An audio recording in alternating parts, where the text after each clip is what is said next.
So I'm going to call public session to order. And item 2 on the agenda is, are there any changes to the agenda? Just the elimination of 3, right? That's correct. I'm going to table item 3, committee organization, until such time as we can have a full subcommittee to discuss that. Okay, so that's the only change. All right. Okay, so item 4, elementary administration, summarization of remote learning and end of year. And who's going to lead that? So I just want to start off by introducing the elementary administration. We have Kelly Marcotte, who's principal of the Rindge Memorial School, as well as Susan Shaw as the principal of Jaffrey Grade School, and Nicola Fraley, who is the assistant principal for both of those locations. And so the 3 of them will, at different times, be presenting. And I believe that Kelly, correct me if I'm wrong, you'll be starting off the presentation. I can, although Susan's going to be. It's me. I'm going to start off. Oh, is it? Okay. I can start with the title pages. And right. Nope, that's fine. That's fine. If I wasn't sure, I thought it was the other way around. My fault. We might have moved the slides around since we shared, so.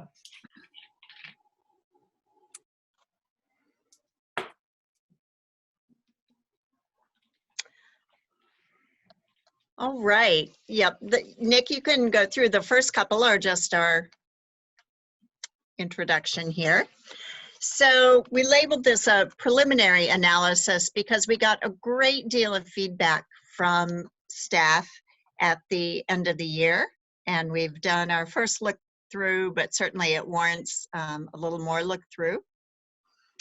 One of the things we did was on Wednesday afternoon, both of the elementary staffs got together, and that included teachers, associates, in a big group, and then we broke out into small groups with the goals you see listed here being basically time to share and talk. I mean, throughout remote learning, people did a lot of meeting within their own teams, but hadn't necessarily chatted outside those groups as much. So this was our opportunity to do that with these discussion prompts, which you can see are pretty open-ended.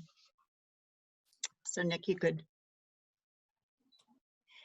So to summarize the JGS discussions, I left them in these in the 3 groups, or 6 groups, excuse me, that there were. And I've used some color coding to just kind of highlight the different categories that came up. So groups were asked to take their whole discussion and bring back approximately 3 ahas, highlights, things they felt were, really stood out in their conversation. So you'll see over the course of this slide and the next 2, there were lots of comments which are coded in blue about working with families and working with kids in the home environment. I don't know how many times I heard, and I think the other administrators did also, people who actually felt they got closer to families and kids through this because they were spending so much time communicating. Also, seeing kids in their home environments, having kids see the teachers in their home environments, got to know their pets, their grandmothers, their baby brothers, what they had for breakfast and whether they made their beds sometimes, all sorts of things. So a lot of focus on the connection with families and with kids. Another set of highlights is in purple, and that is a lot of people noted there were kids who began to shine or who stood out in remote learning kind of unexpectedly. For example, in some cases, kids who maybe were quite distracted by social interactions in the classroom actually, in some cases, really seem to delve into academics in a different way without those distractions being around them in the same way. And a fourth area is the types of things that kids really reacted to, projects, choice and voice and choice. So I think those two go hand in hand because often the projects were open-ended and a student could choose an area of interest to delve into. And then another big area was social emotional, how much work was done with helping kids and families process all that was going on through this. And then the last area was more the technical stuff, you know, what the tech growth was, steep learning curve for all, and then some forward thinking about things that were, you know, worked okay, but for example, we might have had morning meetings being scheduled and there were kids in multiple families whose meetings, or multiple kids in a family whose meetings overlapped. So some thinking moving forward about if this were to happen again, school-wide scheduling and, you know, working out some of those logistics. So we'll share this afterwards. So that's why I haven't, you know, felt the need to go point by point, but those are kind of the categories that came up in our summaries at JGS. And I think the next is about RMS. It is. So those PD days in June at RMS and JGS, we planned all together. So we had the same format at RMS. I just highlighted, we had 7 groups, breakout Zoom groups. And I just highlighted some of the, similar to what Susan had said, we had a lot of the same conversations. And so I had some things to highlight and some things of consideration. So again, the staff were absolutely amazing and they went above and beyond to stay connected with their students and families throughout the time of remote learning. There was a lot of praise for the associates and the work that they did. I think it's important to note that it was a feeling that the associates had connected with families throughout the district. So it gave this feeling of we're one district, because one associate wasn't just calling or checking in with families at the elementary level, but they were checking in with the whole family. So they could have been students at other schools.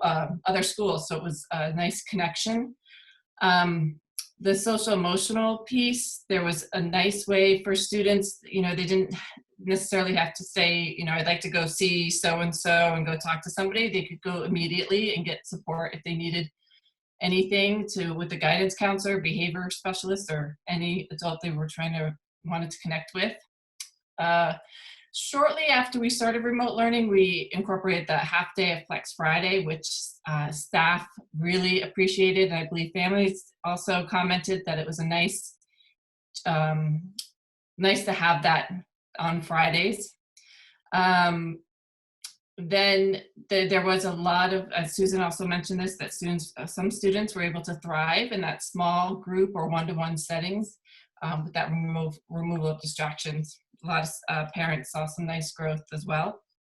Preschool, the preschool staff were teaching parents how to do discrete trials with their students. And then there were a lot of online programs that teachers were able to pilot without purchasing. So that was a nice component for teachers to have that capability. So again, some areas of consideration, which I think we all know, you know, from the beginning, that there was internet issues. You know, I think it got better through time, but you know, that was definitely a concern. You know, a conversation that kept coming up was, you know, what's it going to look like in the fall? And of course, that's hard to answer. Another important piece was that when this happened in March, our staff had built really nice relationships with their students and their families in most cases. So the segue to remote learning was a little bit more of a comfort level because the relationships were built with their children and they already had set up classroom routines and procedures. So that was helpful. Coming back in the fall, we have concerns, thinking about social emotional learning for students. Maybe developing a procedure for vetting online programs so we don't have a whole bunch of different programs going. Getting participation for all children. The schedule, I think in the beginning, and I think some teachers still tried to continue to do this, but you can't duplicate the classroom schedule in remote learning, so that's something to consider. There was a lot of time spent, teachers spent a lot of time planning, learning technology, doing lesson planning, and then there's the consistent participation in specials. So then this was something else that came up there was a couple teachers said they have seen, or what we talked about is like, would we have something like a remote learning district handbook? I don't know. That was just something that came up that would include internet etiquette, acceptable use, etc. So that was some of the highlights from our conversations. And then if you go to the next slide, this was Nikki suggested this Mentimeter. It was a really kind of fun tool to use during one of the meetings. So you present this and teachers vote and log in and they're able to participate and it's anonymous. So this is the grades K-2 nurse counselor related services so it's just like, it was an opening kind of see where people are at. So it was just interesting to see this population. And then Nick, if you go to the next slide, it's a little different for the 3 to 5 and specials teachers. When you look at the open road full of opportunities, it's different. And then the juggling act it's pretty much the same in the solitary piece. So it was just an interesting way to get kind of a feel for where the staff were during this time. And next slide. So we wanted to share with you a sample of what our remote learning report card looked like for the 3rd trimester. So our regular report card will have a school-wide comment on it that says, for the 3rd trimester, please see this remote learning report card. And every grade level had their own kind of personalized report card. So Nick, if you click on that link, that sample of grade 1, no. I can share it really quickly. Okay, thank you. You're welcome. So Nikki's going to share that, but we can talk about this first part. So this was the same on all of the report cards. This was the top. It kind of gives you it gave parents the highlight of what happened and what we did at the elementary level starting on March 19th. So it kind of summarizes what was done. And then underneath, Nikki, do you need? Oh, there we go. Thank you. Perfect. So there's the top. That was the same in every grade level. Underneath was also the same, this participation. So there was none, partial, or consistent, or exceeds the participation for each student. And then teachers were able to put remote learning comments underneath. And then there was ELA grades. And so everyone was that content focus at every grade level that was specific to that grade level's ELA standards or what they worked on. And then the teachers could add a comment about ELA and that student and what work they did. And then it was the same for mathematics. This is what was focused on during remote learning. And then the teacher was able to comment on how that student did for mathematics in that time. And then there's additional comments below for whatever whatever the teachers wanted to add to their report card. And then underneath for summer learning, this again was grade level specific. So it was a way to say, these are some skills you could practice with your child over the summer based on math and ELA. And teachers could just check off what they felt that students needed specifically to work on over the summer. And those were our grade levels for remote learning. And I think Yeah, so you could go to the next slide. I'm assuming someone will pop up if there are questions along the way, and otherwise we'll keep plowing through. So the next major way we gathered feedback and reflections was through an individual Google form that was filled out by over 100 people between the two elementary schools, both classroom teachers, specialist teachers, and then instructional associates, intervention teachers, etc. So that was just the introduction to that. Again, encouraging them to just think about key elements, trying to capture things. So thanks, Nick. You could move on. So first set of questions was about what digital platforms did you use the most? And there were nationwide just a huge number of online resources that were opened up, things that are sometimes subscription based that most companies moved to opening up for free during remote learning. So that felt very supportive on the part of, people throughout the country coming together on this. I think both here and then later on when we looked at ELA, most people were able to use things that they were already familiar with and maybe had used in the classroom as workstations already. So those are examples of math programs. Nick, you can, next. So a great thing about the online programs is that most offer the teacher ability to go on and see progress reports. So if I were a teacher, my child were using a particular online math program, I could assign them lessons based on their need or skill level. I could see how much time they'd worked, what lessons in particular they were working on, how they were doing with any built-in assessment tools that were within the program.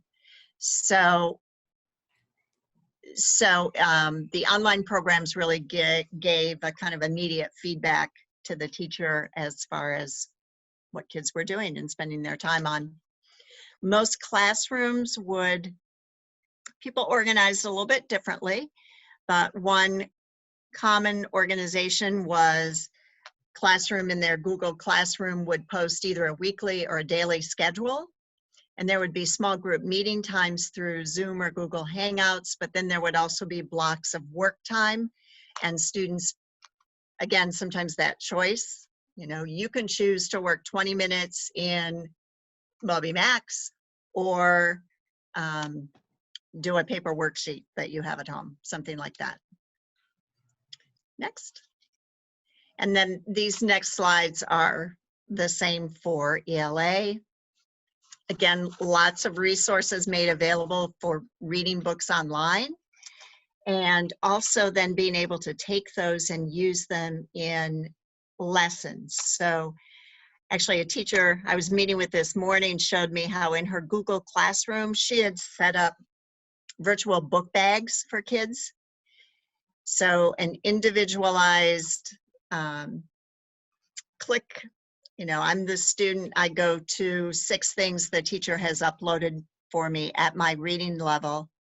And then when it's my time to meet with the teacher in, say, a Zoom meeting, the teacher can project that book. We can both see it at the same time. So lots of opportunities. Some of the programs even had, the student could record themselves reading, and the teacher then could later listen to the recording and do an analysis of what, skills the student was demonstrating or needed support in. Okay, next. So these open-ended questions generated probably 16 pages of responses because people could write whole paragraphs. So this is where we'll take some more look, but at a first glance and trying to pull out themes, and I know they're kind of hard to read, so I'll read through them. What activities, structures, strategies were most successful in engaging students? So things that came out the strongest, certainly use of the Google Classroom, any way of using technology that could be very interactive. So kids responding, moving something, clicking, an answer and getting immediate feedback. The small group and one-on-one instruction. Most people found, they would do whole group things, but when it came to doing actual lessons, I think most people found working with a small group or one-on-one if possible, they could get a lot done in a 15-20 minute individual lesson. And a number of special education teachers in particular talked about how powerful they learned that was, and how they will probably, no matter what, next year design their schedule a little bit differently to be able to give some more individualized support. The class meetings. So from preschool on up, every class had a schedule of when the whole group would come together. And it was very important for kids in a social sense. They were able to see each other. That was a time many teachers would have sharing going on. If they'd been working on an open-ended project, it might be everybody's going to bring their Earth Day creature they created on Thursday, and we're all going to share them. So there were teachers who had nearly 100% participation in some of their meetings. That wasn't every day, certainly, but class meetings were very popular with kids. And some teachers also did, like they would in school, a read aloud time after lunch. So they continued sharing books and so forth through the meetings. Social emotional focus, project-based learning, daily, weekly structure, video instruction. So some people would video themselves teaching a lesson and then post that.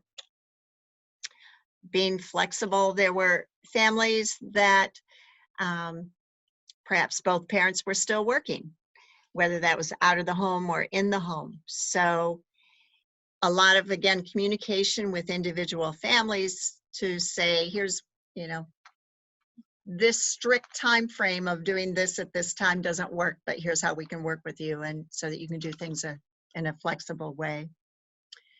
Choice, online skill practice, and then virtual field trips, having guests come. The Harris Center staff was great. They did a lot of online things.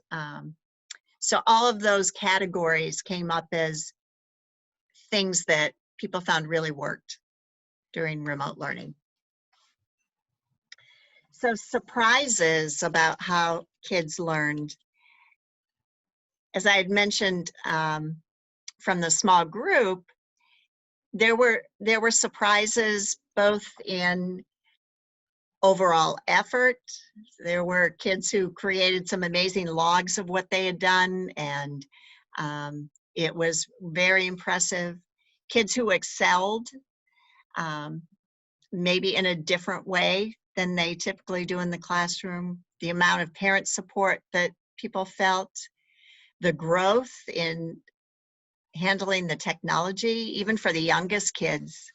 They started to, initially they may have needed a lot of parent support and then started becoming more independent. I told this story to the admin team. One day I started getting Google messages, like chat messages from a kindergarten student. Hi, how are you? And his mother, messaged me later saying, oh, I hope he's not bothering you. He just learned how to do this and he's so excited.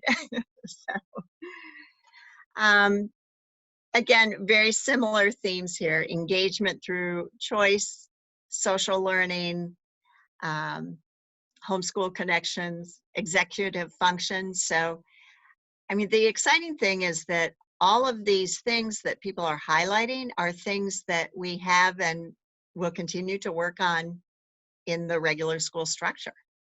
So in a way, I think this experience helps us move forward with some of those things with a fresh lens that maybe will allow us to get out of the box a little bit and grow in some ways that we didn't expect to from a remote learning. Next. Anybody else want to jump in? They've been hearing my voice a lot, or shall I keep going?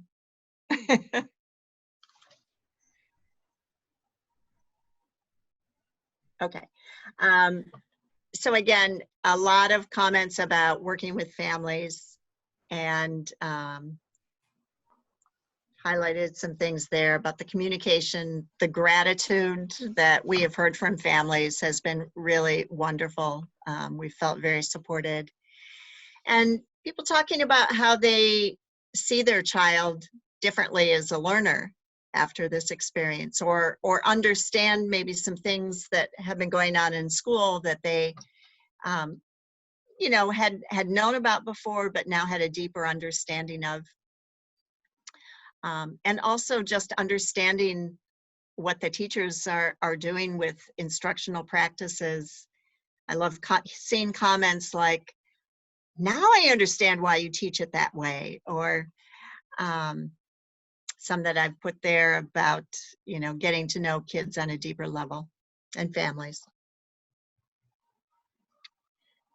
All right, next. This was a question about you as a person, as an educator. How is your personal skill set grown? So as you can see, the big blue 67 answers, technology skills grew like mad, especially those first weeks. How much was learned in a short period of time was just astounding. But also people tried new instructional strategies, made new connections. The personal growth is people talking about their own resilience and patience and all of those habits of mind kind of things. And then the collaboration was another big area that people mentioned that they had grown in. So as I said, there was a huge growth in technology, but this shows people still want more and really want to fine tune their knowledge.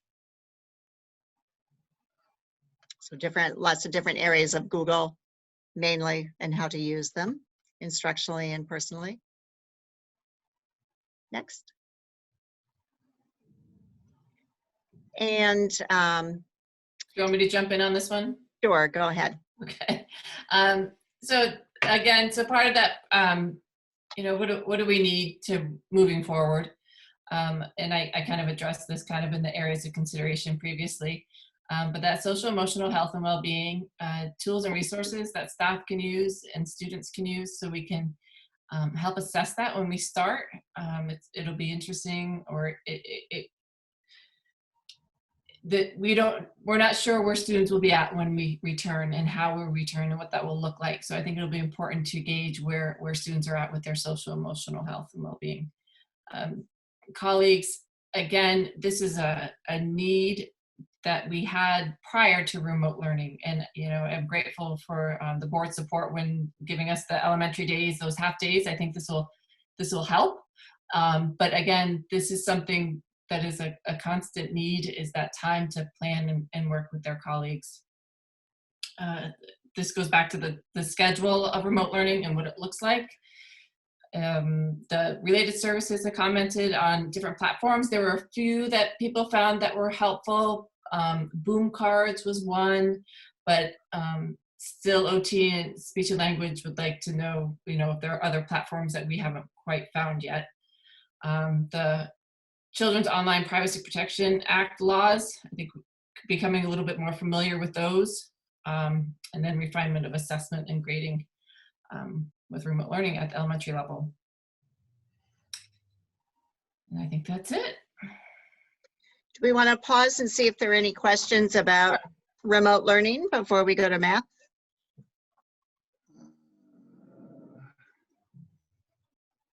Yeah, I had a couple of questions about remote learning, if I may.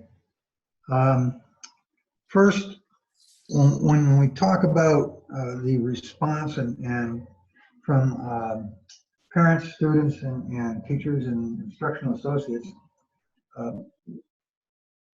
I'm wondering, since this was a mandate, we had this, we're all in this together, you know, we're all doing what we can do. So it was kind of like a shared burden that we had as far as distance learning is concerned. What is your feeling if it was a choice issue where we had decided that we were going to do distant learning for certain things? Do you think that we would have the same response from teachers, parents, and so forth?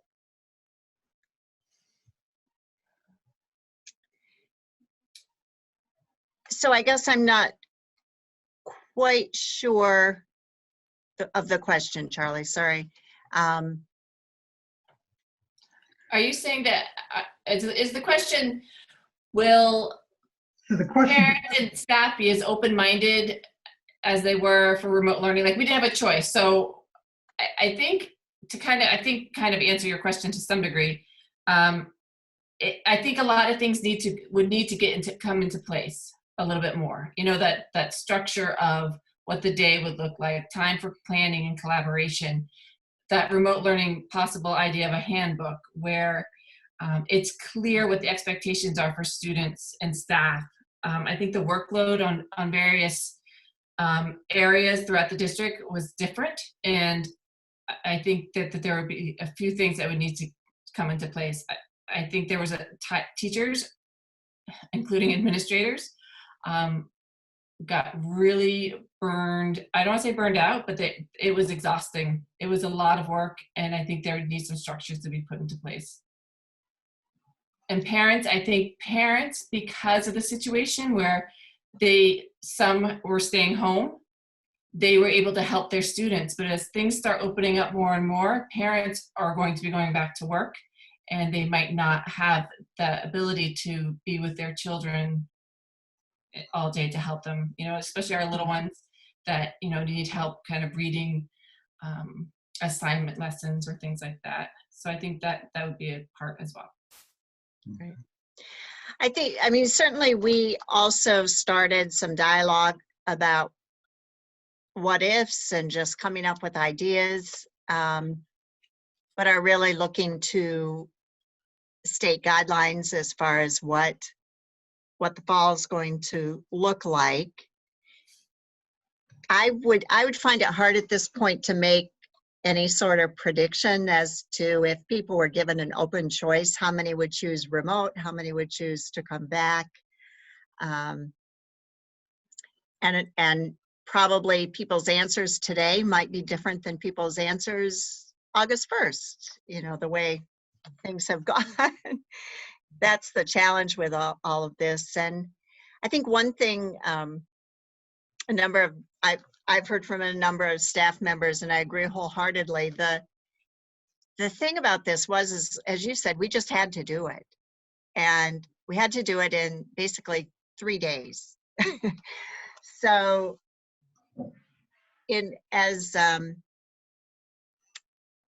as I think you would concur with Charlie, sometimes the pace of change in education is a little slower than might be in some industries. And this was a huge nationwide change in totally redoing how we presented educational instruction. And we did it in 3 days. Certainly it wasn't perfect in 3 days, and it wasn't perfect at the end of 10 weeks either, but I think there's an empowerment to that, having done that whatever comes our way in the fall, hopefully many people are feeling, yeah, we'll be able to do it. You know, we did this, and it might not be our favorite thing, but we'll be able to get through things. Okay, that leads me into the second part of that, and that is readiness for distance learning on reopening.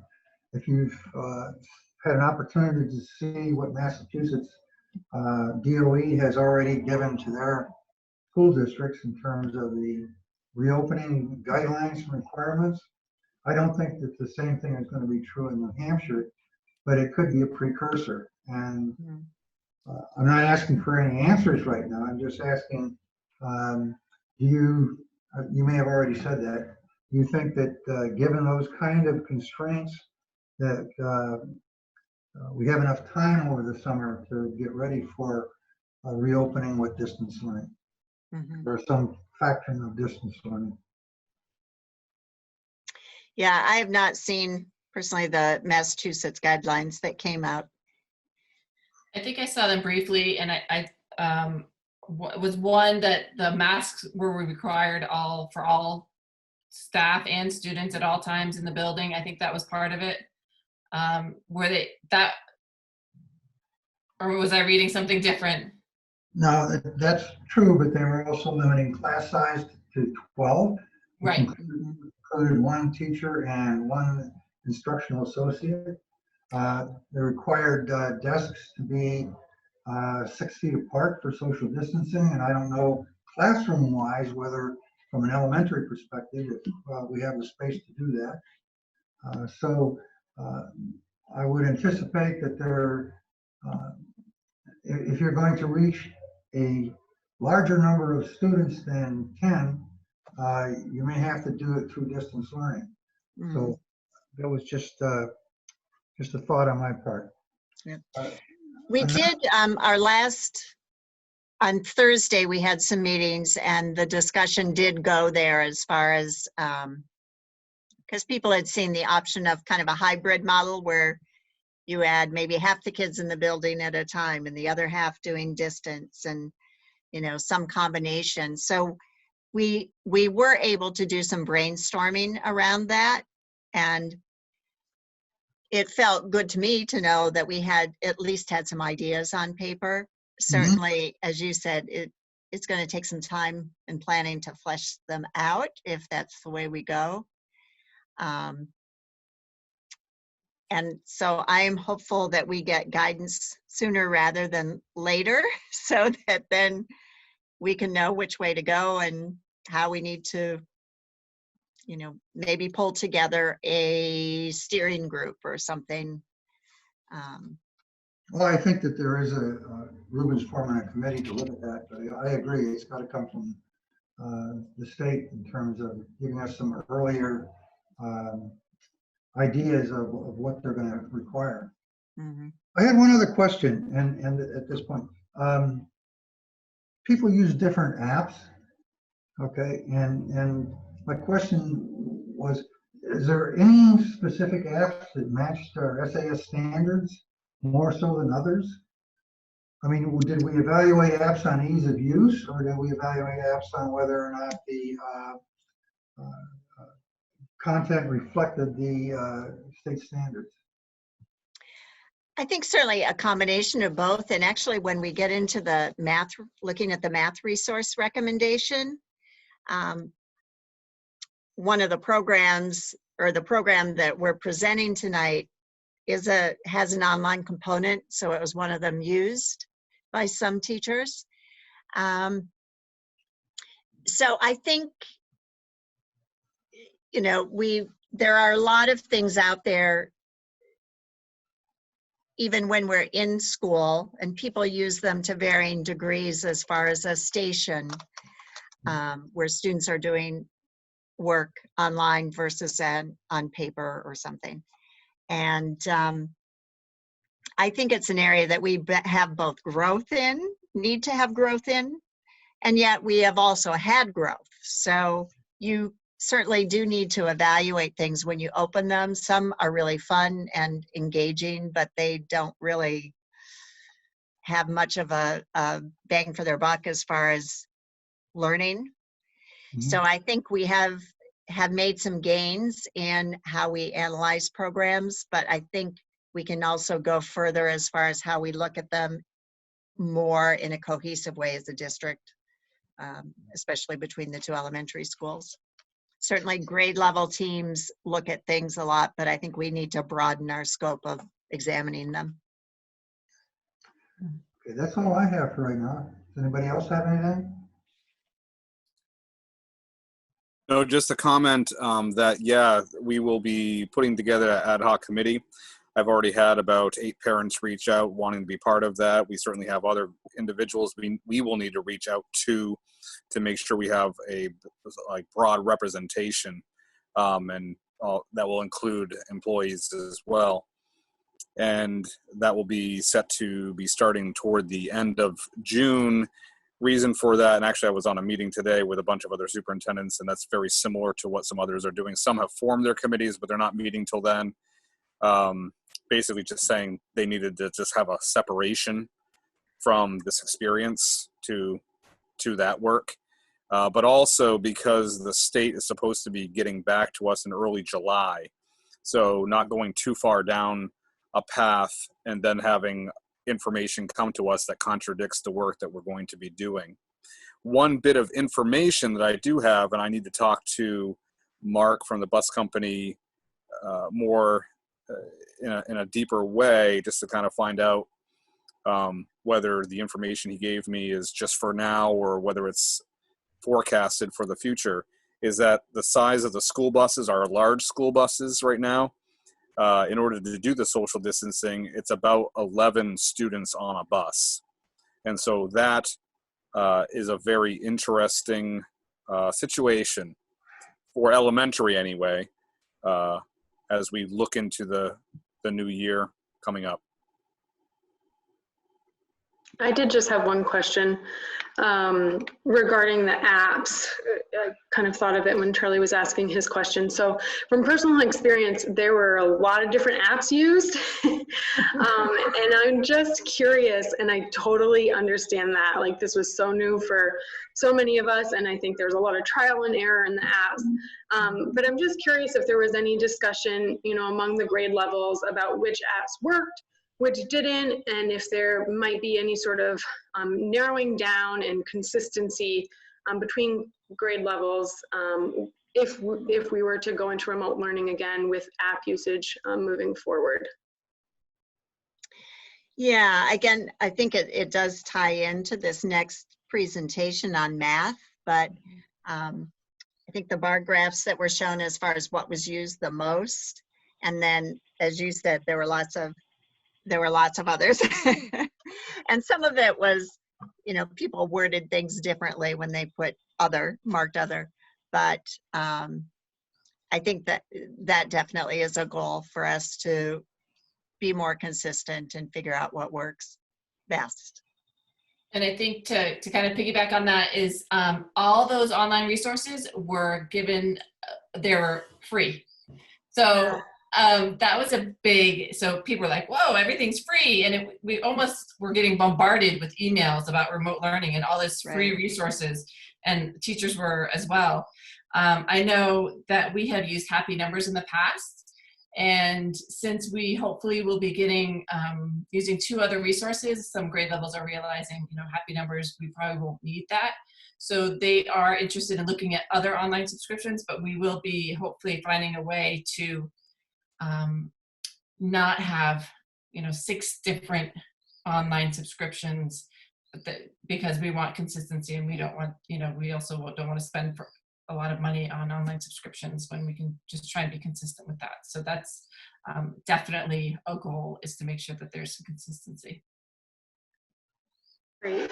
I just wanted to say too, from personal experience, all of these highlights, from a parent's perspective, those are all true, at least in my experience. So I just have continued to be amazed at the work that has been done during this time of remote learning. And I just really appreciate everybody's hard work with that. And it was a job well done. And I really just want to express my appreciation for the effort and time that everybody put into it.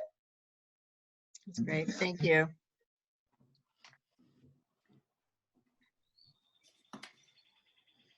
All right, I think we could go into the next slide. So I think this is me. Yeah. So Yeah. I am. So I'm Nikki Fraley. I know that we've met a couple of times, but certainly are not very familiar with ourselves. So when I joined the district last year, one of the first things that Kelly and Susan and I worked on over the summer, and as part of our leadership retreat with the rest of the SAU, was thinking about how can we kind of build some structures and build some pieces that bring the two schools together in a more closely aligned way. And so one of the things that we did at the beginning of last year with the whole staff on that PD day was we started to work on looking at math assessments and looking for commonalities, looking for how assessments were being used. Were they being used formatively or summatively? Where was there overlap? Were we over-assessing in some areas and maybe under-assessing in others? And that work kind of highlighted a few things that got a ball rolling for us a little bit more quickly. Because at the same time, when we were doing that assessment work, we realized that we had some holes and some gaps and some inconsistencies between grade levels, between schools, and then across the district at the elementary level that we wanted to address. And at the same time, our online subscription and renewals for Math in Focus, which was the primary tool that we were using to a large extent across the district, was expiring at the end of this year, the end of this month. And so it kind of forced a conversation and forced a need to decide what do we want to do moving forward. So it was fortuitous that we had done that professional development at the beginning of the year, because it gave us a real clear understanding about the direction that we wanted to go in terms of bringing people more closely together. So Nick, you can go to the next slide. So like I said, the idea of bringing consistency and bringing people together. In education, we talk a lot about a guaranteed and viable curriculum, which means that all students and teachers are working from a consistent foundation. It does not mean that everybody is on Unit 2, page 7, question 4 on Tuesday, but it does mean that all students, and it doesn't matter if you're a kindergarten student at JGS or a 3rd grade student at RMS or anywhere in between, but you're all having common experiences with instruction, common experiences with curriculum, and common experiences with assessment. And that way you're laying a really strong foundation to be able to have professional conversations around those 4 questions that the Dufours talk about, their essential questions in effective PLCs, about what do we want kids to know, how do we know if they know it, what will we do if they don't, and what do we do if they already do. And having that guaranteed viable curriculum means that you can have those conversations. So that was really kind of driving our work. There is a guaranteed viable curriculum in Jaffrey Ridge with the learning progressions. All of the teachers are using those in multiple content areas, but we're thinking just today about math. And so those learning progressions were built with teacher input. Around 16, 17, they were implemented, and they really pull into place all the things that we think are really important about rigorous instruction. So rigorous learner outcomes for students, thinking about what they need to know and be able to do, those complex reasoning pieces, and also the habits of mind, those skills and dispositions that carry them through, not only when things are coming readily to them, but when things are maybe more challenging, or they have to dig a little deeper. So that work had been done, and teachers were using the learning progressions to drive their instruction. And what happened at the same time, so what happened was we had Math in Focus, and then we had the learning progressions, and some of the learning progressions and some of the components within Math in Focus didn't align well. And so what started to happen, which is true in lots of places, is there started to be this drift of, well, it doesn't align here, so I'm going to drift away from Math in Focus, and I'm going to fill the gap that I've seen exists. And then somebody else drifts a little bit differently or a different way, and they pull in different resources and tools. And that kind of goes back, Charlie and Alicia, to your question about the volume of apps. So we were starting to see teachers going out and filling gaps and bringing things in, but it was creating inconsistency for our students. The other thing that the assessment work showed us is that my definition of proficient for my student in my classroom was a little bit different from maybe a teacher down the hall, or a teacher at a different grade level, or maybe even a teacher in a different school. Like if I was teaching at RMS, a counterpart third grade teacher at JGS might have a completely different picture in their mind of what proficient is. And so some of the work that we've done this year is that we've added I can statements to the learning progressions as we've been working on building a body of evidence. So the I can statements are written in student-friendly language that really clearly articulates if I can meet the learning progression, I can do these things. So they can be used as learner outcomes with students, but also help drive instruction really clearly for teachers. And then at the same time, we've been collecting problem sets, so exemplary problems that really show what is proficient. When we're talking about I can work with complex numbers and I can reason and problem solve, what does that actually look like? What kinds of problems am I able to solve? So we've included in the slide deck, the next 3 slides are just an example of some of that work. There's a kindergarten example. So you can see right at the top there, it says level 3. That's directly from the learning progression of the proficiency standard. And then the 2 statements underneath are the I can statements that are then tied back to the standards, so teachers know where they came from. And then over on the right-hand side, you have an example problem. So if I am proficient at this, within this learning progression, I would be able to solve these kinds of problems. So there's a kindergarten example, a 3rd grade example, and a 5th grade example. And we did some professional development with teachers. It was a team of teachers working on this mostly through late fall and into the winter. The work has gone remote since March, but we met with all teachers in February as part of our PD days and shared the work to date and got their feedback so that we could keep moving forward with it. So a couple of things happening at the same time. So Math in Focus is running out, our subscription is running out. We're doing work with the learning progressions to make them, they're a living, breathing document to continue to make sure that they're robust and really help drive what teachers are doing. And so we started to think about how do we then move forward into the next year, into 2021. But the next slide, I think Susan is going to speak to, because every time I look at it, my brain glues blank. But when Susan shared this slide with staff in February, she was able to articulate really clearly about how that guaranteed viable curriculum doesn't undermine our goals for depersonalization and for our students. Right. So this visual came to my mind in terms of really responding to staff questions about, but these are labeled by grade level and we're focused on personalization. How do those two match or work together?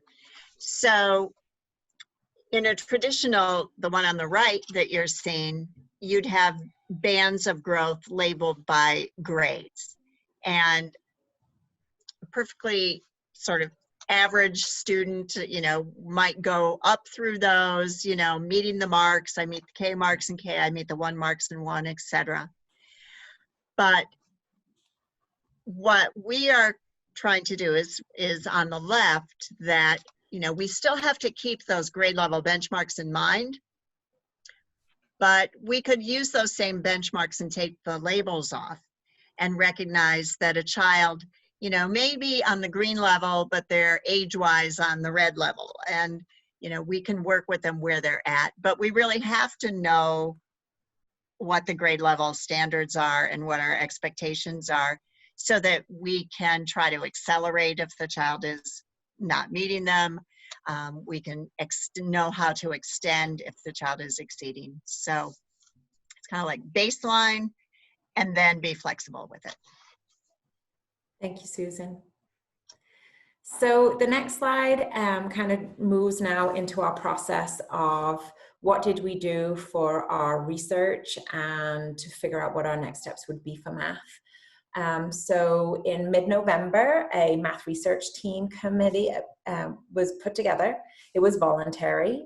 All staff at the elementary level had the opportunity to participate, and we accepted all of the people that volunteered their time. During our first meeting, we spent some time thinking about what was the goal of the committee, what was their task, and what did we want to have as our end outcome. And so really it was to develop a small pool of highly rated resources that we would be able to look at so that we could move along in our journey building that guaranteed and viable curriculum. And then we also wanted to fill that gap between rigorous standards, our learning progressions, and then all of those pieces, the actions, the practices, the programs for successful implementation. So thinking about all of those pieces together. So like I said, we started meeting in November. We engaged in some pretty deep research using ed reports. They're a great clearinghouse where they are a non-biased educational research organization that provide feedback and information against a set of standards for all kinds of educational resources and instructional tools. And so we started there. Math in Focus was one of the ones that we were looking at in addition to many others. And after some research and sharing, collaborating, going back, looking again, we were able to reduce our list of 7 resources to a list of 3, and they included Eureka or Engage New York, they're synonymous with one another, Zern, and Bridges in Mathematics. And they're the 3 tools that we put forward to the full staff of JGS and RMS in February during our PD day, so that they could explore, ask questions, dig in, and then provide some initial feedback and thoughts. It was pretty clear to us following that February day that Bridges was not a good fit for our district. It was not well received by teachers. There were things in there that they appreciated or they liked, but certainly it did not stand out. And so we moved forward in March and through May with further research of Eureka, Engage, and Zern, just to make sure that we were looking at all of the pieces that we needed to. We had intended to bring the staff together in around April to share that additional research, but because of going to remote, we weren't able to do that face-to-face. We were able to survey them again. Fortunately, with the remote experience, many people, many of our teachers had jumped in to using tools like Zern, and so they had had first-hand experience, and we're able to provide us with some pretty valuable feedback from that work. And then here we are today in June, making a recommendation to the Ed Committee and to Superintendent. When we were thinking about what we wanted or what we required from an instructional tool from our core resource, these are the pieces that really stood out. So we were looking for a resource that worked with our learning progressions, something that would allow us to all come together and be on the same page. But like I said earlier, not be lockstep. That was not a goal that we had. How to bring everybody together so they didn't have to go to different places for materials and resources. So again, goes back to the questions earlier about that long list of online apps and resources, and how do we reduce the number of places that we have teachers and students going. So that was something that we were looking to do also. We wanted consistency for our students. And so while what we were seeing was there was consistency, let's say in kindergarten and Ringe, it may not have been consistent from kindergarten to kindergarten and Jeffrey grade school, or it may not then have been consistent with what was happening in first grade. And so when we think about that guaranteed and viable curriculum, we not only look at the grade level, but we look vertically too, so that students are able to progress through. And each time we switch the tool or we use something different, the language of instruction changes, and it just creates barriers for our students in their progression towards mastery. Because I may call a strategy or an approach by one term, the teacher in the next year may use a different term, and students are left feeling confused. So we wanted something that had consistency, would build consistency for our students. We were looking for a tool that was user-friendly for teachers and students, and that's highlighted. I'll speak to that in a moment. We wanted something that really included those authentic, real-world, complex problem-solving, those performance tasks, so we weren't just asking students to demonstrate their knowledge and understanding through multiple choice quizzes and tests, but something that was really in keeping with what we wanted for our learners in terms of the rigor of instruction and the rigor of their skill and knowledge base. And then a scope and sequence that was meaningful, that made sense, and that did not leave instructional gaps and holes. So as students progressed through, there was that spiraled review, but also a lot of time spent on the areas of that grade level or that area of learning progression that was significantly important for children at that developmental level. To go back to that other piece about user-friendly for students and teachers, we're proposing that we move forward with Zern. We could have easily have put Eureka on this and said, Eureka checks all of these boxes also. But the place that Zern really stood out was the user-friendly component for students and teachers. We had a colleague from a surrounding school district come and speak to us about their experience implementing Eureka, and we heard pretty loud and clear that it was a lot. They started out with so much, and they've pared down and pared down and pared down. And what we don't want to do is we don't want to set up another situation where we're increasing the likelihood for drift again. So instead of overwhelming teachers and providing them with a resource that was too cumbersome, we felt like Zern was the best fit at this time, thinking about all of these pieces. Nikki, if I could, and maybe you'll cover this later, but basically Zern is built off Eureka and Engage New York. So even though they're presented as different curriculums, they're actually the same content presented in different ways. Yeah. Yeah, but they're also put out by two different publishing organizations. Right. So if we spoke to Zern and said, "Are you the same as Eureka?" they would say, "Yes, we're very closely aligned to Eureka." They've essentially taken Engage New York. I'm not sure if you're familiar. So Engage New York, the curriculum was put together using federal funds through the state of New York, and it was free to everybody across the country or even across the world. And then Great Minds, who was the publisher for Eureka, took that, all of that work that was done through New York State and created a program, which is equally as robust, but you pay for it. Zern has done the same thing with Eureka and Engage New York, and then created and put it together just in a slightly different way. Thank you, Susan, for pointing that out. The other piece about Zern that really connected with us is that it aligns with an instructional model that matches our beliefs with regard to small group targeted instruction for students. So it's not so much time in whole group instruction, but really being able to customize and personalize for students with the instruction that they need in a way that helps them learn the best. So this is the scope and sequence. It goes K through 5. You can see how it's color-coded. So it's color-coded by areas of measured topic. And so you can see how it kind of develops over time. Within each little box is called a mission in Zern, or a module or a unit is something that we would probably be more familiar with, but in Zern they're called missions. The missions all align with Common Core State Standards and our learning progressions.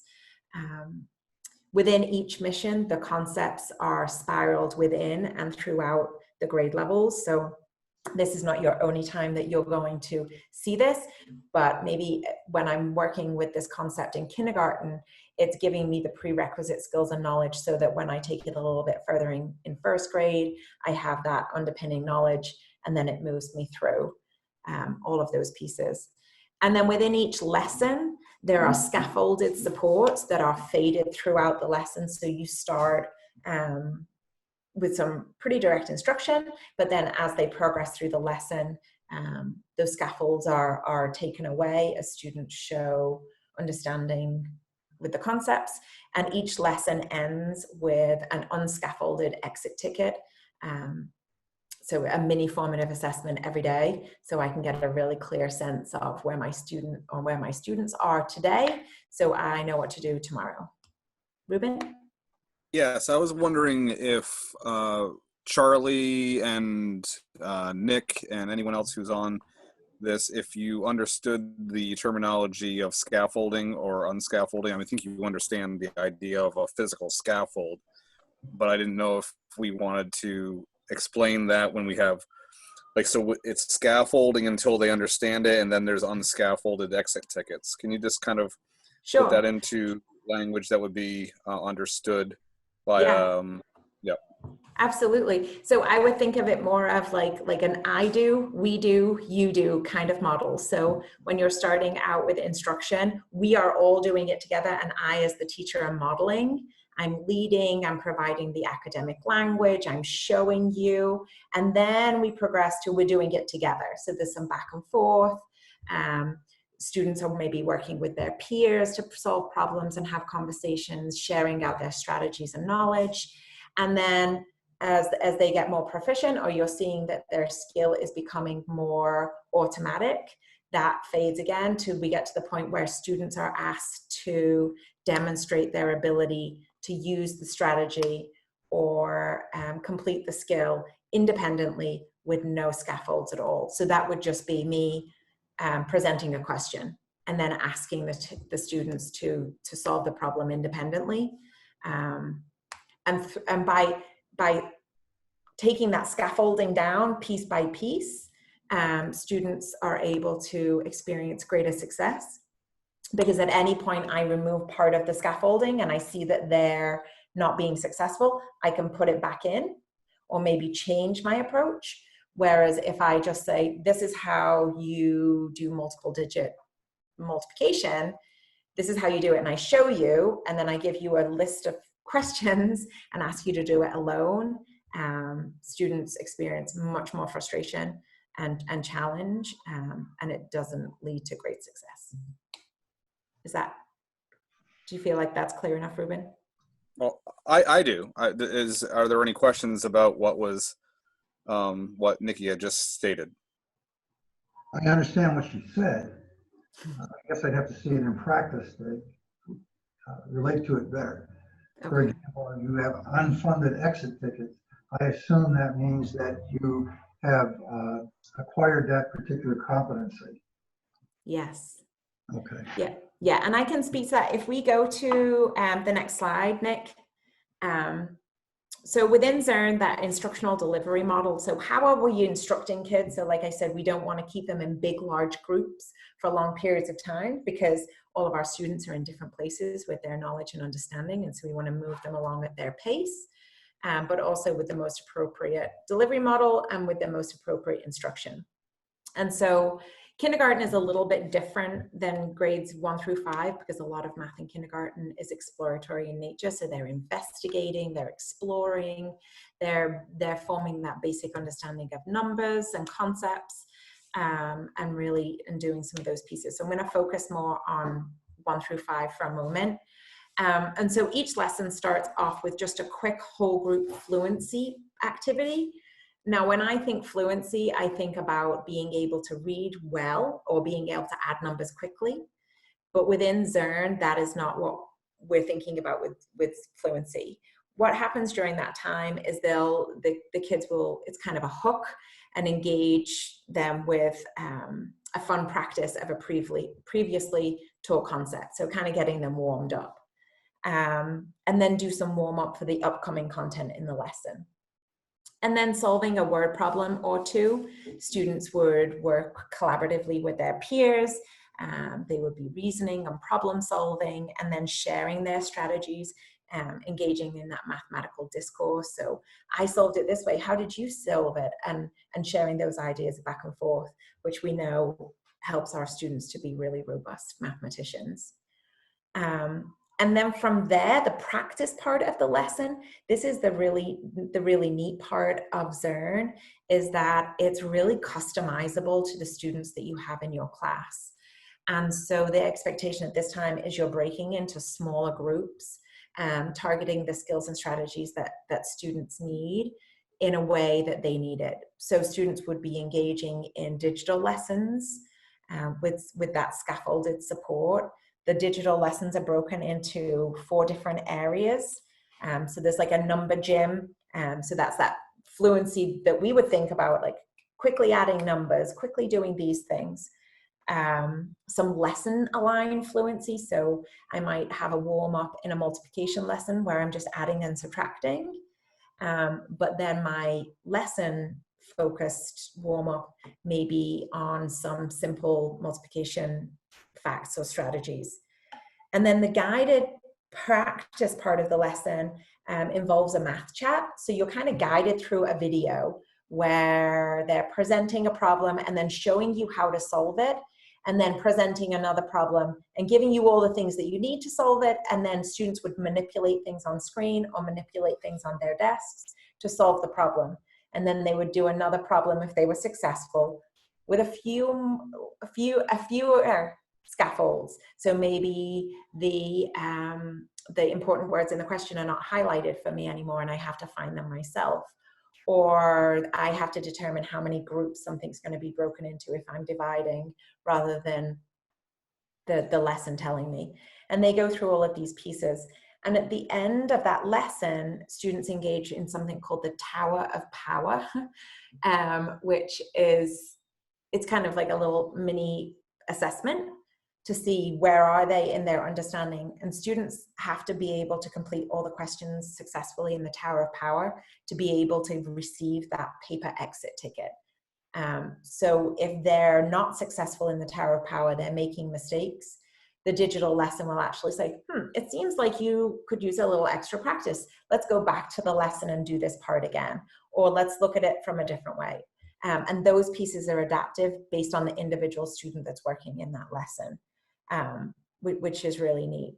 At the same time, so some students may be working online, other students may be in flexible stations. They might be playing games and talking to their peers about the strategies they're using. They might be playing fraction war, or they might be counting objects and sorting things if they're in kindergarten.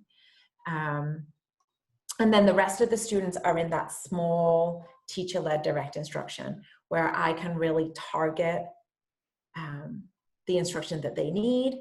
We're using manipulatives. We're moving from concrete to pictorial to abstract, getting kids to kind of move through that mathematical progression so that they are able to deeply understand the concepts or the skills within that day's lesson. I just had a question. I think you answered part of it. So I'm just trying to get a good picture for this. The assessment always happens in some sort of digital format. So a iPad, a Chromebook. No, so the exit ticket is actually done on paper. So if you have a student that does not, and through remote learning, we've gotten to be able to see, who are our students that really work well with online tools, and we've been able to see who are students that don't.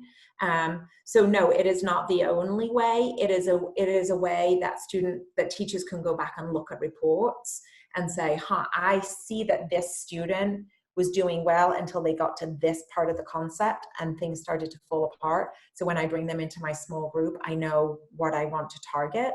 But certainly the assessment is not only through the digital platform. There's regular mid-module assessments, end-of-module assessments, and then those daily exit tickets too. Okay, Plus so the it could work be that they're both completing depending on the needs. Sorry. It could be both depending, both paper form or digital form, depending on the needs of the learner. Yeah, and I think I would use the word and instead of or. Like I would be hoping that I would be expecting that teachers are doing both, rather than one or the other, but looking at our learners in a variety of different ways. And so on that, in the digital version, I'm wondering, will the learner get that feedback immediately as well? Okay, so they would. Obviously, probably not so much the paper version because it's not digital, but Yeah. if they were doing the exit ticket formative assessment in the digital way, they would also get the feedback, right then and there when they finish it. Yeah, so within the Tower of Power, it goes, I think there's like a few different, I think there's 4 different levels or 4 different things that they do within the Tower of Power. And let's say they're solving a problem and they make a mistake. It will say, oops, it looks like you've made a mistake. Let's try that one again. And that will be the only cue. If the student does it again and makes either a different mistake or the same mistake, then the lesson then says, I'm seeing that you didn't just incorrectly type or incorrectly manipulate the screen. I'm starting to think that, not that computers can think, but I'm starting to see that you're struggling with this concept. So I'm going to offer you a reteaching. Let's go back and let's look at this again.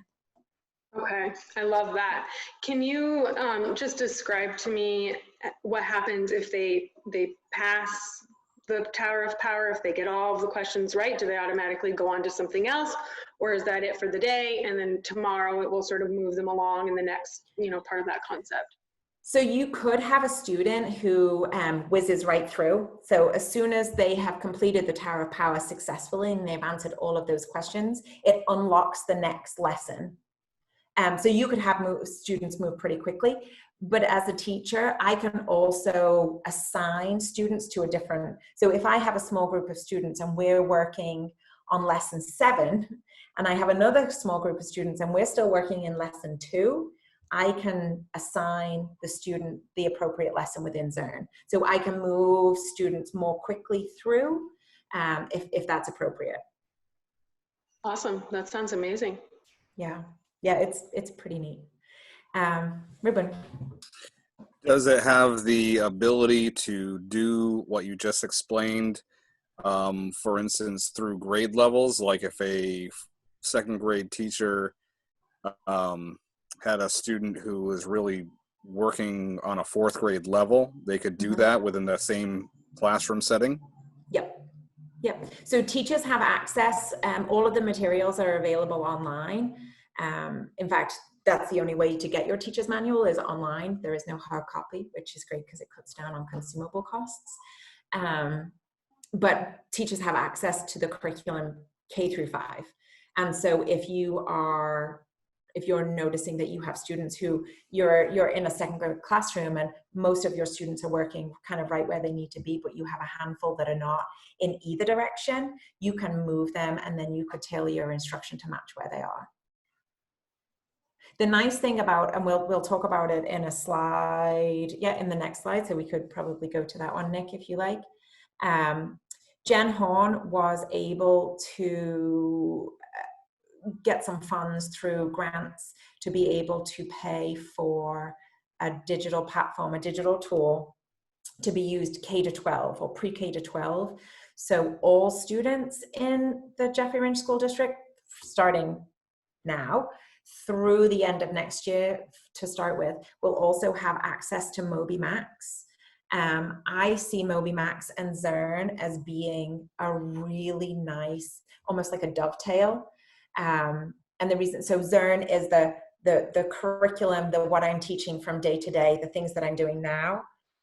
MobyMax is what we would consider like a tier 2 tool or a find and fix kind of program.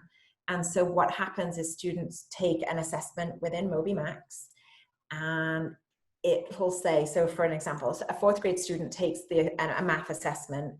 It will give them a variety of different questions. It adjusts to their level. And then at the end, the teacher gets a report saying, students in 4th grade, and for the most part, they're a 4th grade mathematician, but there are some holes in 2nd grade on some really important skills that you might not see it. It might not be important right now in 4th grade, but when they get to 6th grade and they're working with pretty complex fractions, that hole in second grade is going to create great problems for them when they get to sixth grade.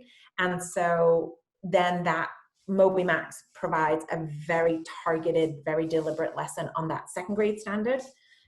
Students don't know what standard what grade level standard they're working on, but they just know that they are their gaps. So Zern is kind of like where we're living and breathing today, and Moby Max allows me to go back and fill in some gaps and holes that maybe have been created through absence, or developmentally I wasn't ready for that concept at that time when it was taught, or COVID-19 and we were all not in school. And so putting the two of those things together, I think will help us identify any weaknesses or gaps in previously taught curriculum. And then I can have kids working where they should be or where they are. And we can also put both tools together and see if we're getting the same information. So on this slide, Ruben? So two things. Is that true also the other way? I understand the tier 2 intervention, but is it also possible to utilize that for acceleration as well? Oh yeah, absolutely.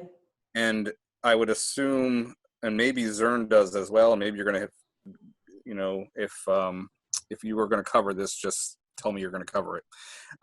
Data, you just mentioned that you could compare the two. Do both elements, do both programmatic structures have some data finding systems?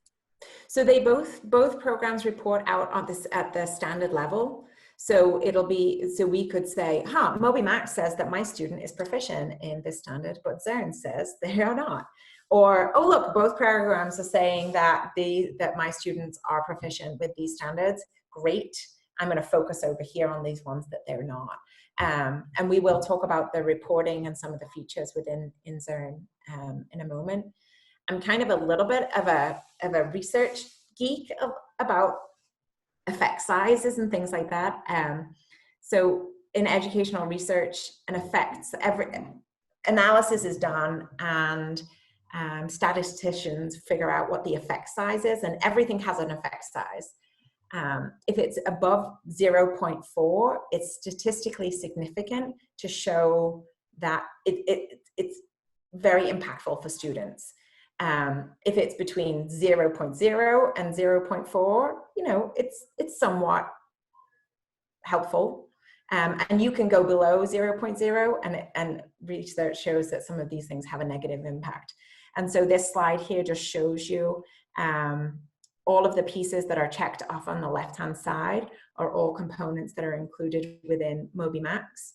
So Ruben asked the question about accelerated curriculum, and the Moby Max program had an effect size of 0.88. So I said it's statistically significant if it's more than 0.4. So for it to be so far ahead means that it has an even bigger impact on students. The formative testing piece allows it to have a high effect size because now I can really target my instruction. Just like within Zern, Moby Max gives immediate feedback.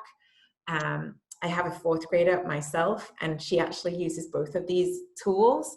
Being home and working remotely and being involved in a lot of these conversations online, and she's hearing, you know, she's pulled me over and said, Mom, look at my Moby Max. Like when I do this, it tells me, wow, Kate, you've done a really good job. You've spent 18 minutes and you've mastered these standards. Keep on going. But it also provides feedback to a parent. So I've now realized that I can log in and I can see where my child is.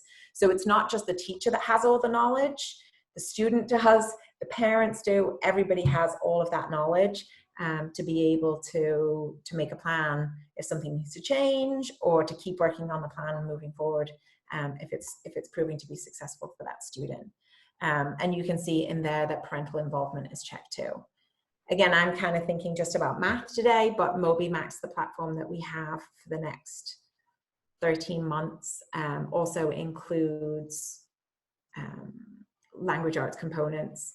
And then there are science and social studies pieces that are done a little bit differently within Moby Max, but just thinking about math today, I think those two pieces will go together really well. So the nitty gritty, Nick, if you can go to the next slide. So how much does it cost? So Zone is pretty inexpensive in comparison to a lot of other curriculum tools. It was significantly less expensive than Eureka. A school account, which gives you all the bells and whistles for one full school, is $2,500. We would like to add on the professional development components. There's two pieces within that. There's the implementation part, which is about $500, and then there's the on-demand curriculum study. So if I'm a second grade teacher and I am teaching addition of 2-digit numbers with regrouping, there'll be a series of lessons on that.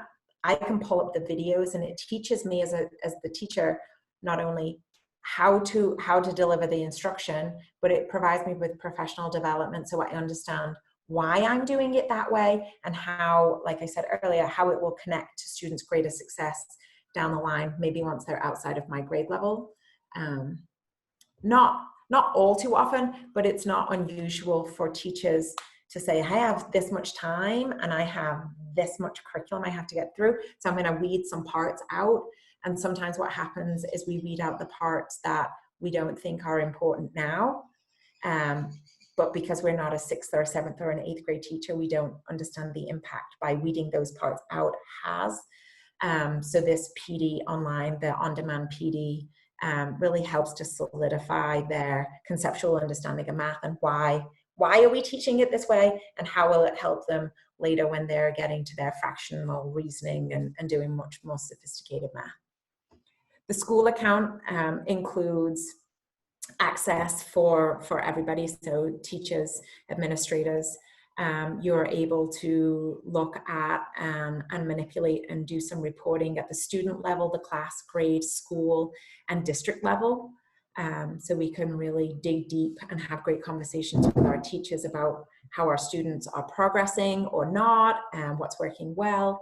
But instead of just talking about it from our gut, we can really look at the data and have some informed conversations. The school account, like I said, includes all of those teacher and student materials. And new this year, they've added 2 pieces. So there's the intervention materials, so they don't go live until July. So I've only been able to peek at them a little bit, so I don't feel like I can speak very knowledgeably about that part. I can speak a little bit more knowledgeably about the learning recovery, because they put out a webinar last week, and I know that I think that Kelly also participated, and maybe Susan too, but the learning recovery is really in response to COVID-19. And so what they have done is added a unit to each grade level's curriculum, and that's the first mission that students and teachers would engage with. And it actually loops back to the most significant concepts of the previous year, and provides instruction on those concepts and skills. And then as a teacher, you can say, wow, you know, they have it or they don't, and now I know how I need to adjust my instruction moving forward. So that's a neat component that they've just added in response to COVID-19. As a comparison, so you're looking at, so that's about $5,000 per school, and there's 2 schools. So my great math tells me that's about $10,000. Just as a point of reference, when we first started with Math in Focus, the initial cost was about $40,000, and that included the hardcover book sets and the manipulative kits, teacher guides, all of those things. And then after that, each year, in 14-15 as an example, both schools were budgeting around $10,000 a year for consumables. So just to kind of give you a comparison with the cost. So like with everything, we want to know that it's working. And so we have a couple of different ways that we're going to be thinking about this.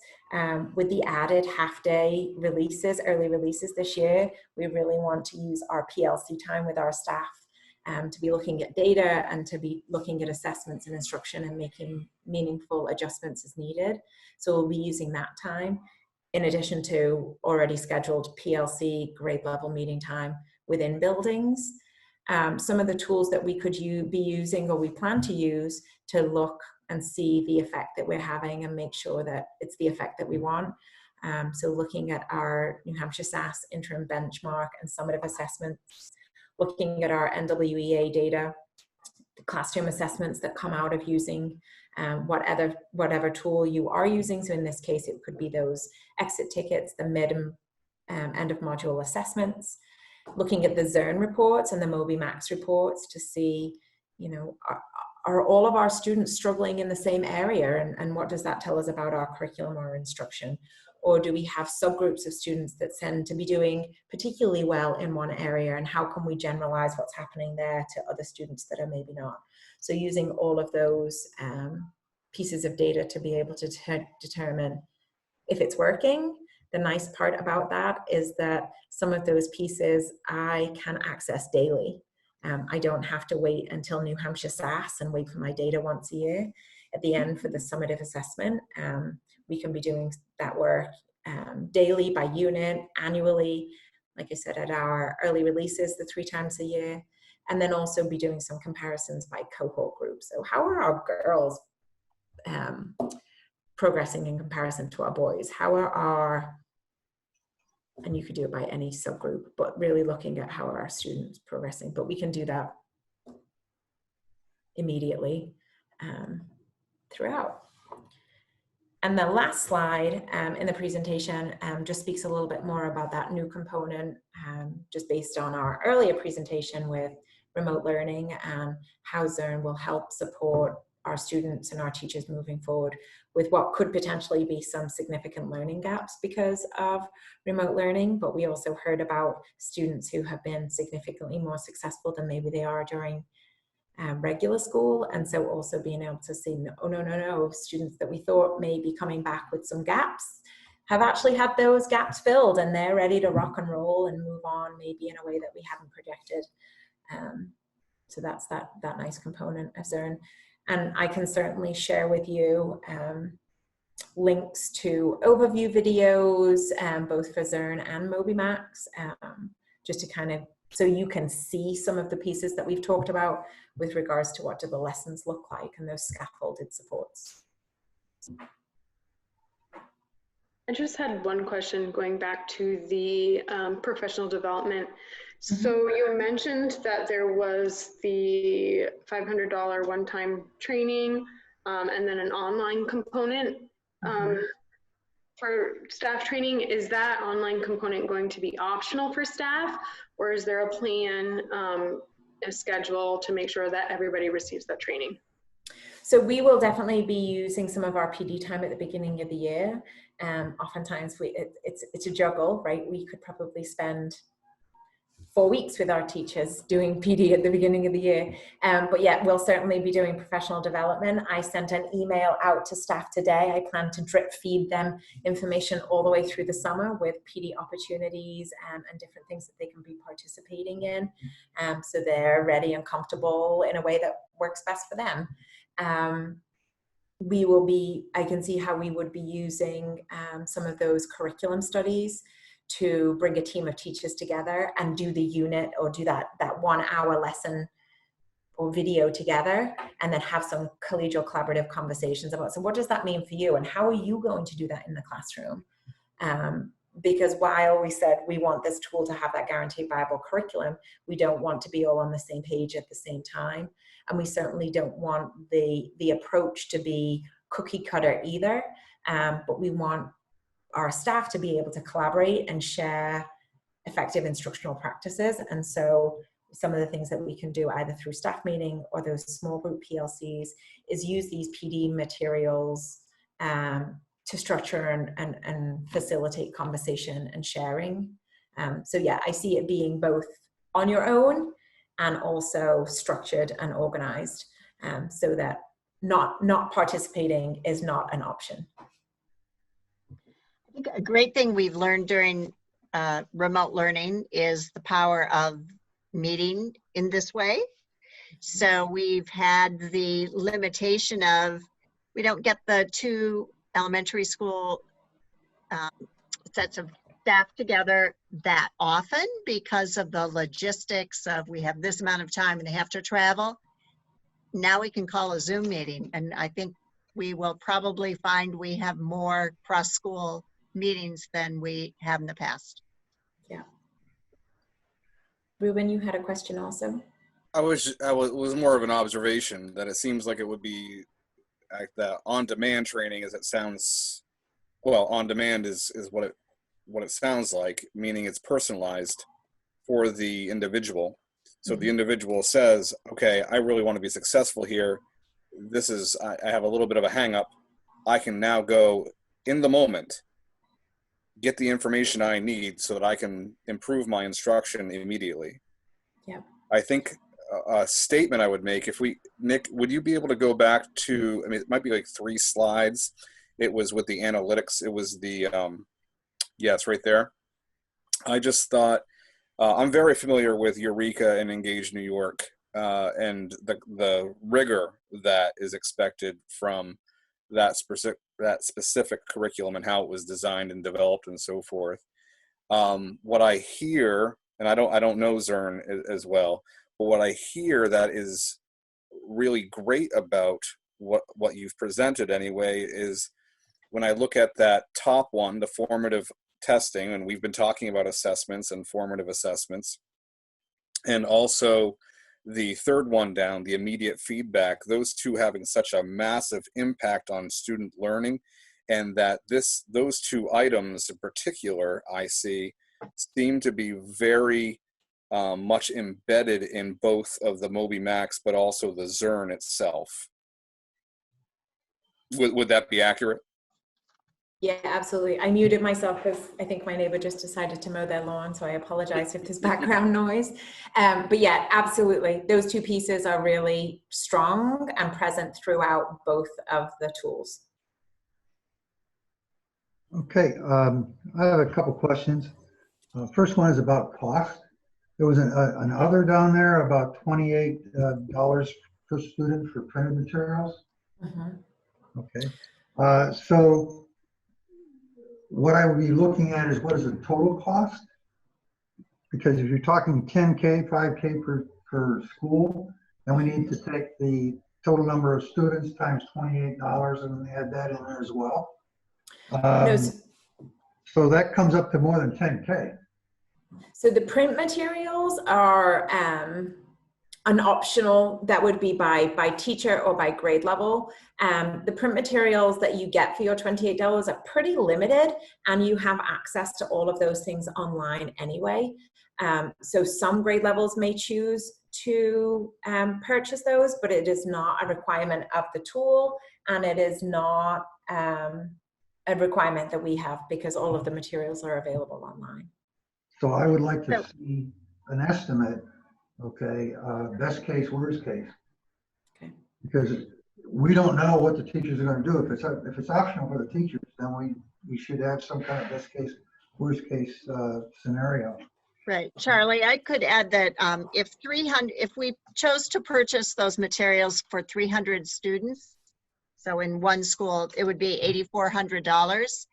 So that is fairly comparable to what our initial consumable costs were for math and focus. However, over recent years, we there again have not been purchasing the workbooks as much because people are copying more, because that also is available online as well as in the workbook form. Okay. So I would be interested in knowing what your anticipated reduction in other hard copy costs are going to be. Because my experience has been that we always come in and say, you know, because we have this application, we're not going to need all this hard copy stuff.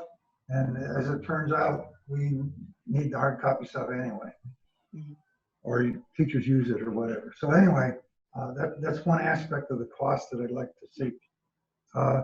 There's another piece that I'd like to see is system requirements.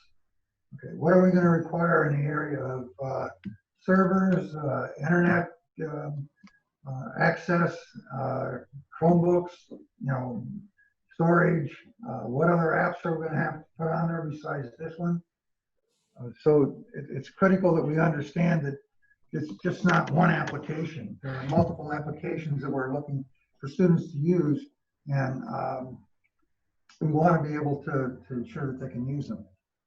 The third thing is this is probably about the third or fourth iteration of a math initiative that I've seen since I've been here. To date myself, I go way back to Ryan Early teaching me Singapore math. But we've used NECAP, we've used Common Core, Smarter Balance, we've used SAS. And when I look at the results, third grade is the exception, sometime between 65 and 75% competent. But if they get to fourth grade and fifth grade, competency is only by 45 to 55%. So in terms of success criteria or measurement, you're talking about New Hampshire SAS, but my hope is that we'll actually see some progress in terms of the competency of our elementary math scores. So those are my comments. Great, thank you. Does anybody have anything else? I really appreciate that. This is a long, but it's a detailed presentation, and it's very, very informative. Good. I think I was commenting earlier when we met prior to this, and I was like, we have a lot of slides. I hope it's not too much. So that's. But I think we covered everything, and we want to give you as much information as possible. I do just have one question. Early in the presentation, Nicole, you talked about the sample body of evidence. Is there any, I guess, maybe evidence that this program could provide that could be incorporated into our learning progressions, just so that it's even more obvious, perhaps? I don't know. I could be totally out there, but just a thought. Yeah, so a lot of the problem sets that we have been using to articulate what proficient looks like with regard to a learning progression has actually come from Engage New York, which is Eureka, which is Zern. And so there is a lot of, I think Zern will help us to gain a much clearer, much more consistent and clearer understanding of what proficient is across our grade levels and throughout our schools.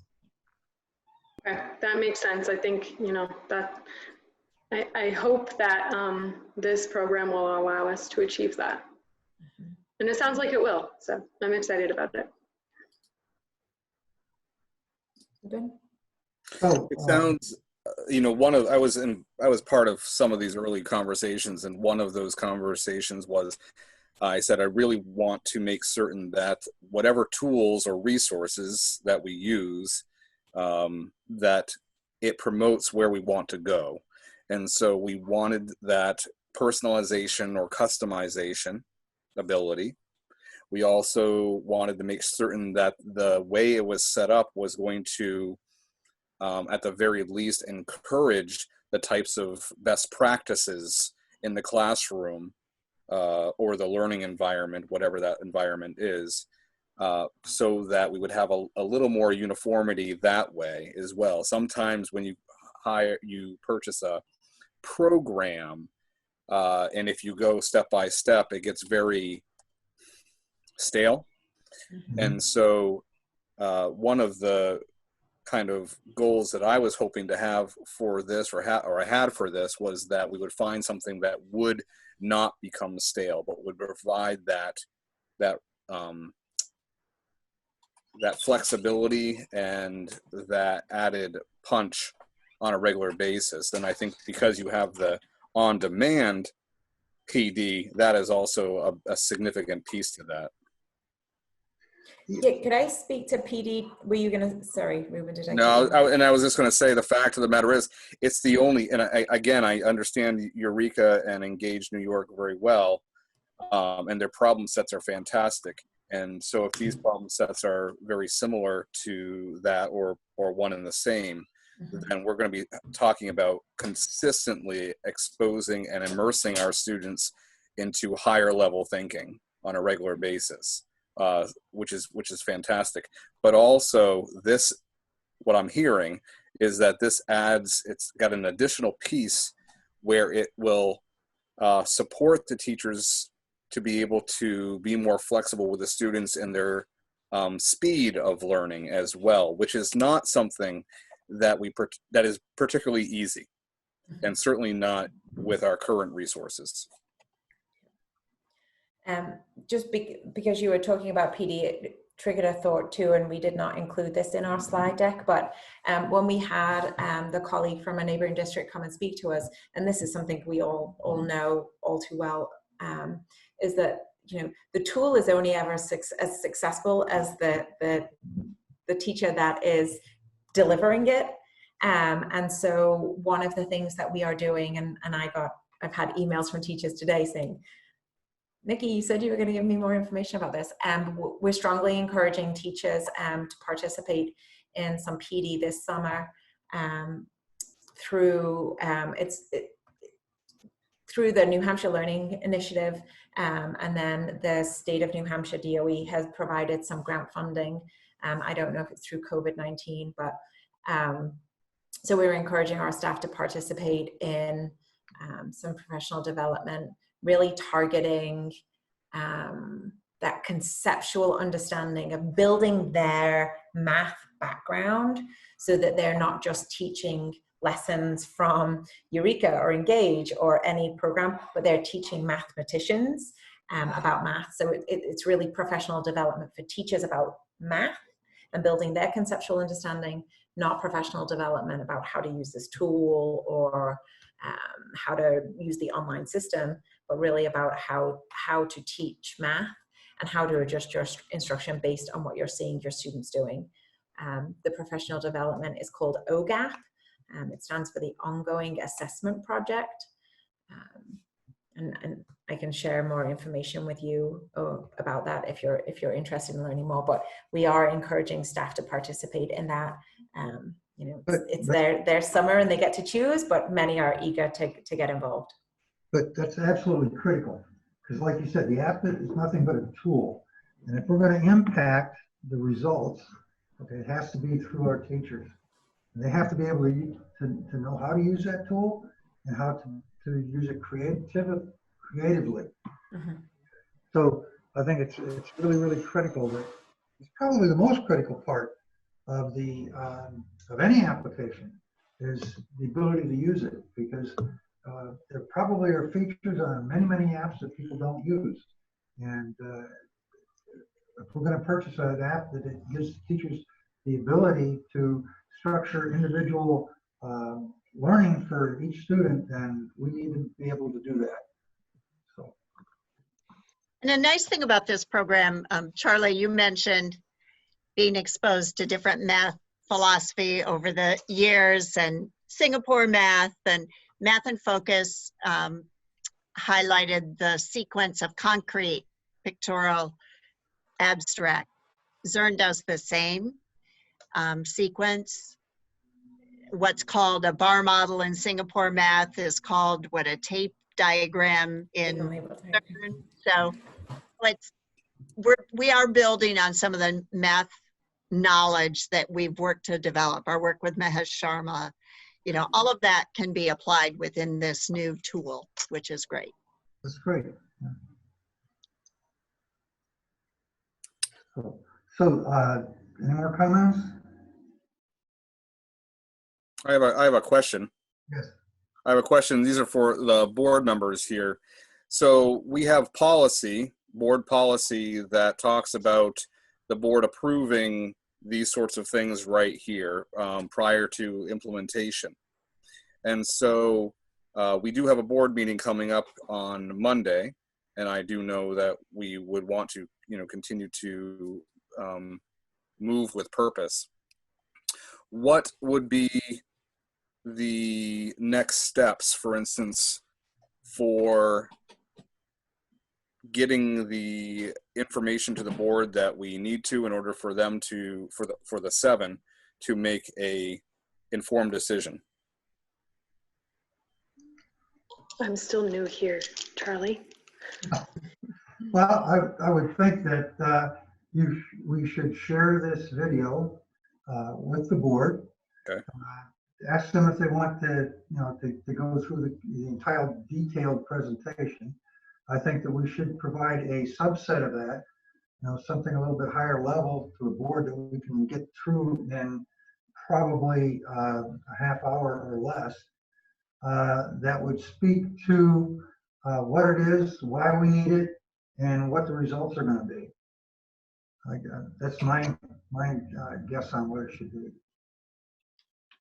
Because I was Charlie, gonna, we've gonna- blended these slides because we were talking about both topics tonight. Should we take those apart for convenience sake, or does that not matter? It would seem if we're talking about purely the math resources and a decision for, that a board would make, that we would focus on that and maybe reduce some of the slides or condense it, is what I'm hearing. Yeah, I agree. I think that the first part of that would be something that is more relevant to a recap of distance learning and preparation for reopening. I think that I agree with you that we should look more at the application in terms of what do you want from the board? You want them to approve the math curriculum, which is Zern, and you want them to approve the purchase of it, correct? Well, I actually think that if I read the policies correct, there's like 2 or 3 that kind of overlap, that even the Moby Max piece is kind of important. Now I realize that because of the whole situation we have been through, we've kind of already implemented that and started working with that. Nonetheless, I think even though it's been purchased through some grant funds for a year, doesn't mean that we have to use it all like after that. The board's approval of that along with this, I think, is important too. The more important of the two is the Zern. Well, if the money is covered by grants, and we've already implemented it or are implementing it, we should still go forward and ask the board to approve that as well. Yeah, I think so. I mean, really, it's interesting, the language in some of the policies, because we've approved the curriculum itself. There are 7 different definitions of curriculum. And I like actually what Nikki showed you a couple slides, and that is identical, almost identical to what the middle school is now finishing up. I think by tomorrow is what I'm told, with that level of detail for teachers and for students with the examples. And they're using the Eureka products as well because they're the best problem sets out there. But so they're working on that. And so that work right there encompasses about 3 of the definitions of curriculum, kind of all compacted into that one slide. And so then this right here, the programmatic piece, is another definition of curriculum. So we've approved the foundation of it. Now it's just the tools that we're using to get the best bang, I guess you could say, the outputs that we're looking for. Yeah. I think it's probably wise not to get into a technical definition of curriculum. Mm-hmm. It's more creating board awareness and support for what it is that we're going to do and what it is that you want to do. I think that's basically what the board's looking for. So, yeah, I would say, sure, do your Zern and your Moby Max and not do as much focus on the results of the distance learning survey, because I think that that's something that could be separated. Right, hold off on that. That Yeah, would, I agree. What do you think, Lisa? I think that we should focus on the Zern and the Moby Max for Monday's board meeting and vote on that. I think the remote learning is kind of separate, so. So we could get as I said, separate out the slides probably tomorrow, and then we can communicate with Ruben about the best way to share that. We'll probably share with him and then let him share it out to all of you. Okay, we don't have a lot of time because today's Wednesday and the board's Right. supposed to have it shortly. But you can put some slides in there as placeholders. What was I going to say?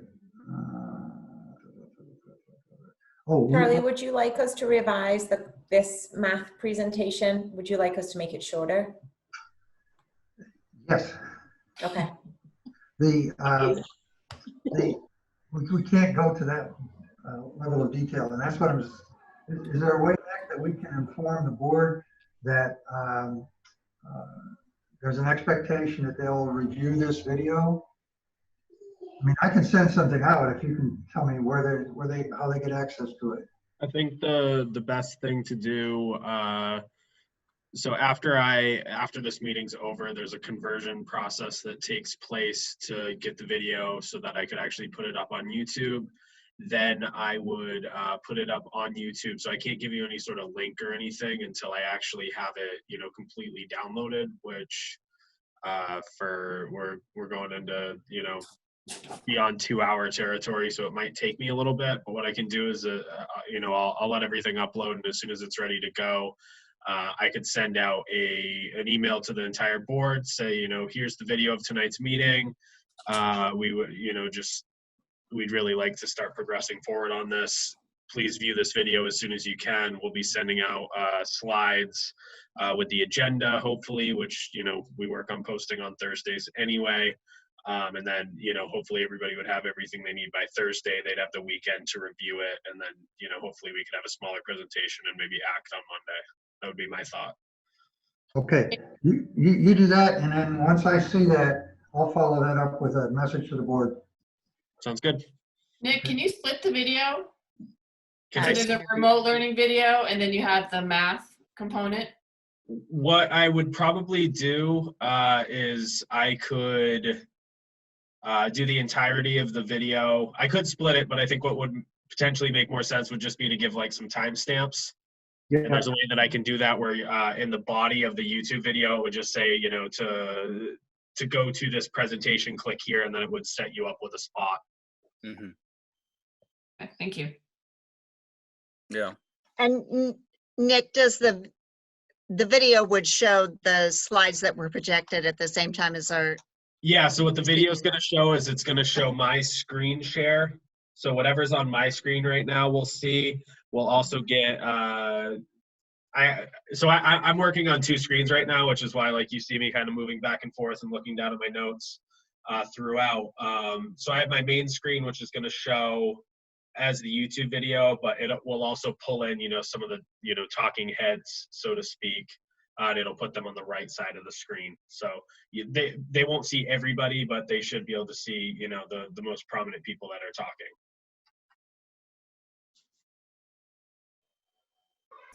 That sounds really good. Okay. Okay.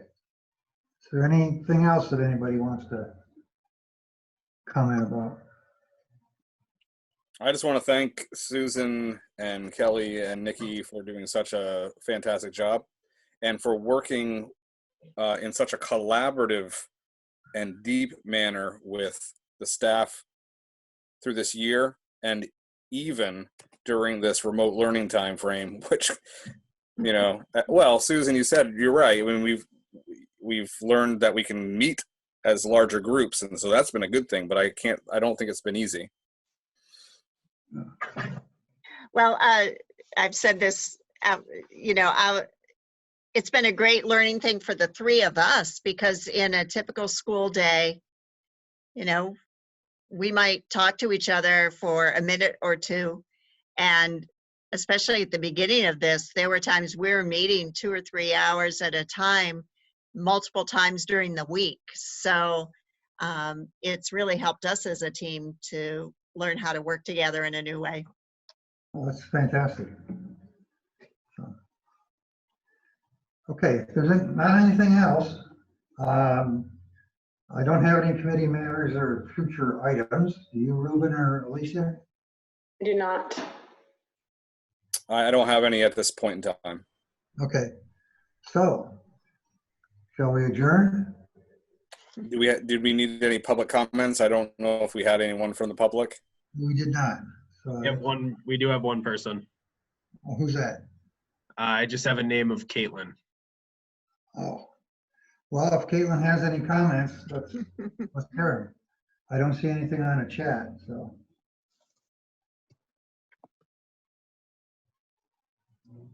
Yeah, I'm not seeing anything on chat. I'm not seeing any sort of unmuting or, nope, she says, nope, I'm good. Oh, fantastic. Thank you. All Okay, right. without any comments, let's adjourn.